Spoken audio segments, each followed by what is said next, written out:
me today. What's going on, guys? Welcome back over to the channel. Today we're going to bring to you our haul from Fisherman's Warehouse. So let's see, bag number 1 has in it. So the other day we were out on Orville and kind of ran myself out of drop shot baits, hooks. So while I was in there, I picked up a lot of the 3/16 and 1/4 ounce weights. Didn't have brand specific, doesn't really matter to me whether it's lead or tungsten. But the pencil style weight is more or less what I go with. The other stuff seems to get hung up in the rocks a little bit more. And then I also picked up a few packs of the Gamakatsu. They're size 1, they're the octopus hooks. They seem to stay hooked up in the fish a little bit better, depending on where you get them in the mouth. But yeah, just a few hooks, a few weights. And then I also had to buy myself another Vision 110 from Megabass. And I haven't seen this color, but it looks quite a bit more like something that you would see in Clear Lake. So for that springtime bite, definitely had to pick that up.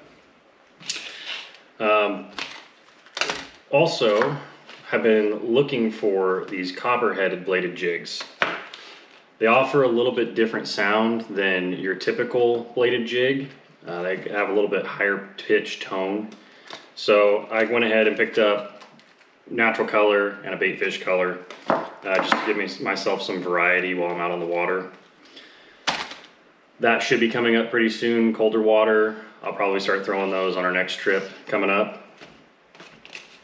And then I grabbed another dark sleeper. This stuff is actually really good when the fish move off of that crawfish bite, or if they've seen too many jigs and you actually throw something similar on the bottom, dragging it. It works really, really well, and I think it's going to be one of the top producers this winter. So now we're going to break into bag number 2.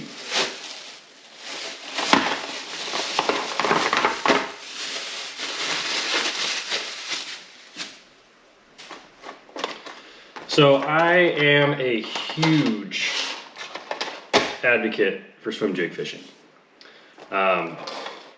Grass, early spring, these ones, they're Megabass. They have a small blade on them. So these are usually my early to late spring, and like right after the spawn, when you're just starting to get into that grass that's just getting maybe a little thicker than you'd like to throw like a spinnerbait in. These seem to produce really well. The only issue that I've ever had with them is sometimes the wire will snap, and I throw it on straight braid, 65-pound test braid on a very stiff rod, and if you don't have your drag set a little bit looser than normal, you will tend to bend the hooks a little bit on them. But if you're throwing them on fluorocarbon or monofilament, you'll be fine. They come in a lot of great colors, so I went ahead and picked myself up another 6 of them to fill the box back up. It's probably one of my favorite baits to throw in that spring area, just because the fish, when they hit it, they rip the rod out of your hand. So this bag was actually just these. Let's see what else we got. Now we'll get into the,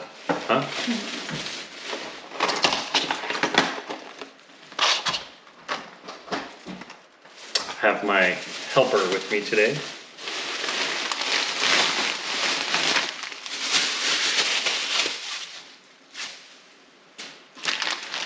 So I went a little bit crazy and decided that I needed more baits than I probably did.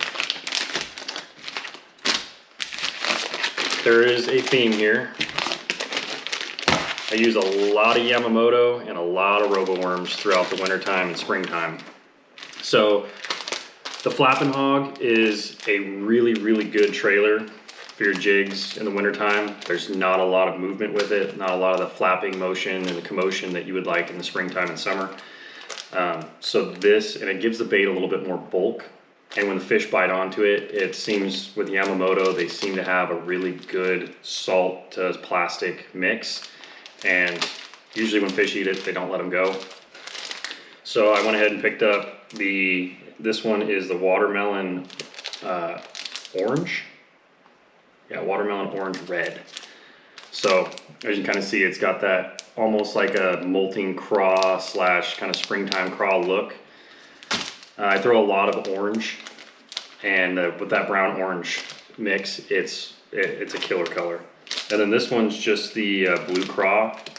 Works really well on Clear Lake in the wintertime. For some reason, they switched from that purple over to blue, and we've had great success with that blue color. So if you're looking for a good trailer, those are it. And then these are pretty simple. These are just the Nico Rig worms from Yamamoto. They're also Daiwa. But for some reason, I throw these on a shaky head, and with that little bit thinner section and that fat tail, they seem to wiggle on the bottom just a little bit better, give you a little bit more action. Any slight current in the water allows it to move. So those are some of my favorite shaky head worms to go along with it. I have not been able to find these anywhere else, but if you are looking for them, Fisherman's Warehouse has a great stock of the Sakamata shad. I blew through a pack and a half of these the other day drop shotting.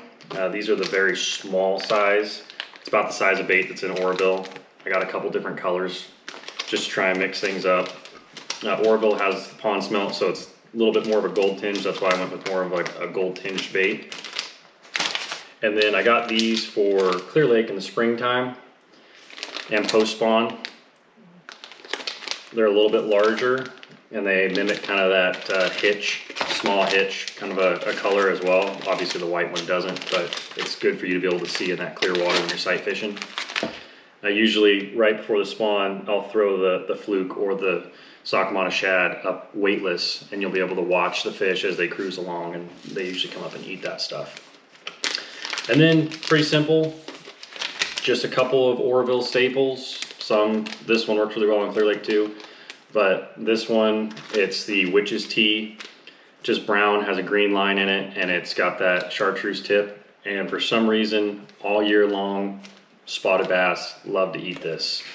Either drop shotted on a shaky head, or my favorite way to throw it on Oroville is split shot. And then the last one, this is actually the fat worm. And this one's just brown orange flake with basically it's the same color as the Witch's Tea, just has orange flake in it. Now for the big baits. I'm actually gonna clear this out.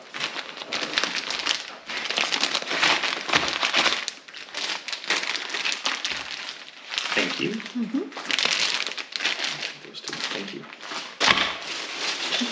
Nobody wants to see that. All right, so I've been hearing a lot of good things about these G-Rat baits, and so I picked up two different colors pattern. I throw a lot of like the trash fish and the mag draft, the smaller mag drafts on Clear Lake. So I picked these up, kind of hoping that on a beast hook they will be a little bit better with that boot style tail. May or may not work, cold water, but I don't know, just decided that I saw them in the store. I've been thinking about them, so walked by them, and well, I can't walk by baits very often, so went ahead and picked those up. Let you guys know here later on what happens with them, if they're good, if they're bad, indifferent. And then just went with some 6-cents whales, just something different to put on an underspin or on my A-rig. Nothing really special about them. I've heard some good things, but just something to try. So these were kind of just trial baits. And then bought another big mag draft for that like April time, right as they're moving up onto beds or right before they move onto beds and the big fish are still eating. These work really well as the water warms up, the plastic softens a little bit, and they give a great action. So if you guys are looking for something that late spring, early spring type of a water temp, that's a great bait. And they're fairly inexpensive in comparison to the big swim baits. And then this was an impulse buy. The Mega Dog, I have the big Mega Dog, the original one. And then I realized they came out with the Mega Dog X, which is slightly smaller, which I think will be really, really good in that post spawn when you're over a grass flat on Clear Lake. That's actually the perfect size for a good size hitch that the big fish, once they come off the bed, are looking for. So I went ahead and I went with a matte, darker color. So when it's up on top of the surface, it's a really good visual for the fish. Doesn't give off a ton of flash, and it doesn't look like something that they wouldn't eat.